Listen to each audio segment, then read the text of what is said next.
So friends, यहाँ हम लोग ईपीएफओ का जो एग्ज़ाम आने वाला है उससे रिलेटेड कुछ प्रश्नों को हम लोग देखने वाले हैं। ठीक है, तो यहाँ आप लोग का आंसर दिया हुआ नहीं है। ठीक है, लेकिन हाँ स्पष्टीकरण क्या हुआ है कि हाँ किस तरह से इसका आपको आपको किस तरह से पढ़ना चाहिए। ठीक है, प्रश्न तो दिया हुआ है। ठीक है, तो हम लोग देख रहे हैं। पहला मेरा प्रश्न है, निम्नलिखित में से कौन सा सम्मिलित नहीं है।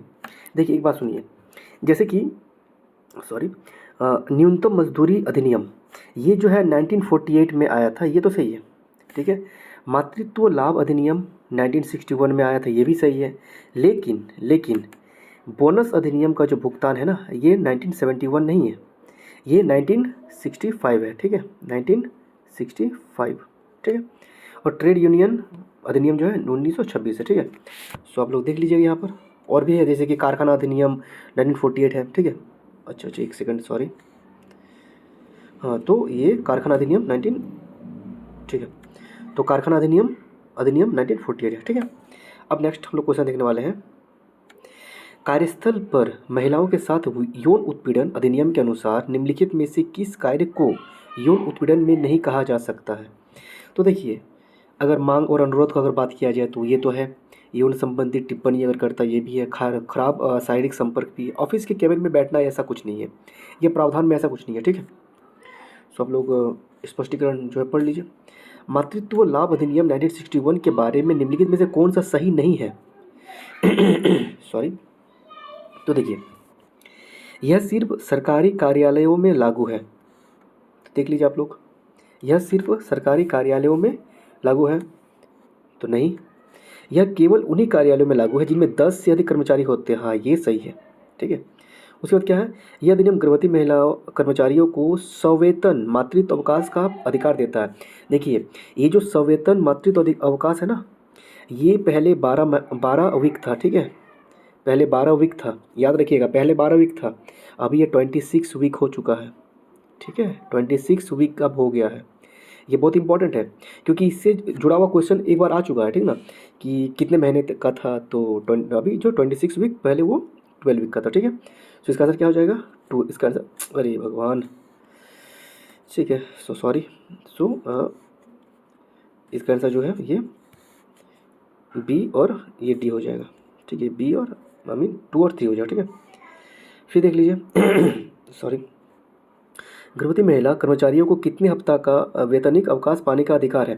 तो अभी मैंने कहा था, देखिए जब प्रश्न आया हुआ था ना, जब तब यह 12 हफ्ता का था, लेकिन अब इसका आंसर जो है 26 हफ्ता हो जाएगा।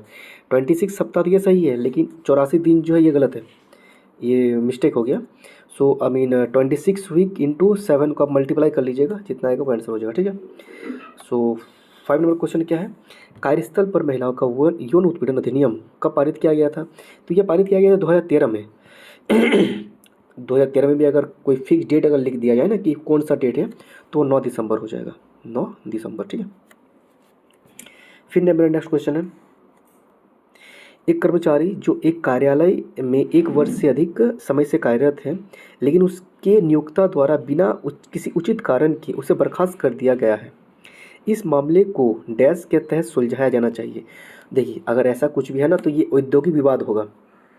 औद्योगिक विवाद 1947 के थ्रू ही इसको सुलझाया जा सकता है। अगर किसी भी बिना किसी उचित कारण के उसको अगर बर्खास्त कर दिया जाता है ना, तो फिर ये 1947 में होगा। ठीक है, भारतीय संविधान का कौन सा अनुच्छेद ट्रेड यूनियन बनाने की स्वतंत्रता देता है। तो ये क्या हो जाएगा बताइए, ये हमारा हो जाएगा ये 19(1) का सी। 19(1) का सी जो है बनाने का अधिकार देता है। ठीक है, अब देखिए इसके साथ साथ कुछ आप लोग और भी कुछ याद कर लीजिए। लाइक क्या क्या है, जैसे कि आपका right to work and education है। Right to work and education under article 41 में आता है। ठीक है, जैसे कि मान लीजिए जैसे कि एक लिविंग वेज है, लिविंग वेज, या फिर सोशल एंड कल्चर अपॉर्चुनिटी हो गया, डिसेंट कंडीशन ऑफ वर्क हो गया, जैसे decent, DECENT, decent condition, decent condition of work. तो डिसेंट कंडीशन ऑफ वर्क जो है ये अंडर आर्टिकल 43 में आता है। प्रश्न आया हुआ नहीं है, लेकिन मे भी आ सकता है। ठीक है, सो ऐसा क्वेश्चन है। और ठीक है, फिर आगे हम लोग पढ़ते हैं। नेक्स्ट क्वेश्चन है, देखिए इसमें से कौन सा सही आपको बताना है। तो संविधान का अनुच्छेद 39 का डी में यह कल्पना की गई है कि पुरुषों और महिलाओं को समान काम के लिए समान वेतन मिलना चाहिए। हाँ, यही सही है, क्योंकि 39 का डी में जो है, देखो देखिए एक एक्ट पारित हुआ था, उसका नाम था equal remuneration, RENUMERATION, remuneration act, I mean सही से नहीं लिखा रहा एक्ट। ये पारित कब हुआ था? ये पारित हुआ था 1976 में, ठीक है। इस एक्ट के तहत पुरुषों और महिलाओं को समान वेतन के लिए समान काम के लिए समान वेतन मिलना चाहिए। तो ये कौन सा आर्टिकल में है? 39 का डी में है। ये बहुत इंपॉर्टेंट है, बहुत ही ज़्यादा इंपॉर्टेंट है, ठीक है। फिर हम लोग कुछ देख लेते हैं, जैसे कि equal right to an adequate means of livelihood, यानी कि इक्वल राइट मिलना चाहिए लिवलीहुड के लिए, जीने के लिए, पर्याप्त जीवन यापन के लिए इक्वल राइट मिलना चाहिए, ठीक है। तो ये कौन सा आर्टिकल में है? ये आपका है, एक सेकंड कुछ हम लोग इरेज कर लेते हैं इसको थोड़ा सा। ये हम लोग आता है 39 का ए में, 39A स्मॉल ए है, ठीक है। तो ये ए आता है, क्या आता है? Equal right to an adequate means of livelihood, ठीक है। नेक्स्ट क्वेश्चन हम लोग देखते हैं,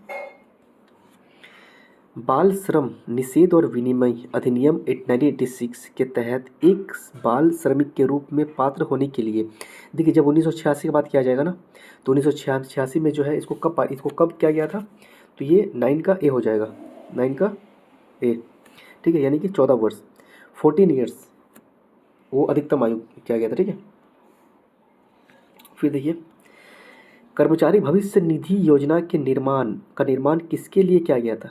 अब बताइए क्या होगा इसका आंसर आपको, किसके द्वारा किया गया था, किसने किया था? तो इसको केंद्र सरकार ने ही किया था ना, EPF ही है ना, कर्मचारी भविष्य निधि का निर्माण जो है इसको केंद्र सरकार ने किया था, ठीक है। और भी हम लोग कुछ क्वेश्चन को देखते हैं, लाइक क्या क्वेश्चन है, जैसे कि जैसे हम लोग देखते हैं पार्टिसिपेशन ऑफ वर्कर, जैसे कि PARTICIPATION, पार्टिसिपेशन ऑफ वर्कर, आप लोग लिख लीजिएगा सही से, ठीक है। तो देखिए, participation of worker in management of established other organization, यानी कि अगर हम लोग बात करते हैं कोई अगर ऑर्गेनाइजेशन है, ठीक है, इस ऑर्गेनाइजेशन को भली भांति संचालित होने के लिए जो वर्कर का पार्टिसिपेशन है ना, इसको कौन से आर्टिकल में कहा गया था? इसको कहा गया था 43 का ए, 43A में कहा गया था, ठीक है। और इसको ये 43 का ए जो है, ये आपको लक्ष्मीकांत बुक में मिल जाएगा। इसको जो है कौन सा संविधान संशोधन के द्वारा पारित किया गया था? तो 42 यानी कि 42 कॉन्स्टिट्यूशन अमेंडमेंट 1976, ठीक है। और कुछ देख लीजिए, जैसे कि 43 अंडर आर्टिकल 43 का बी क्या कहता है?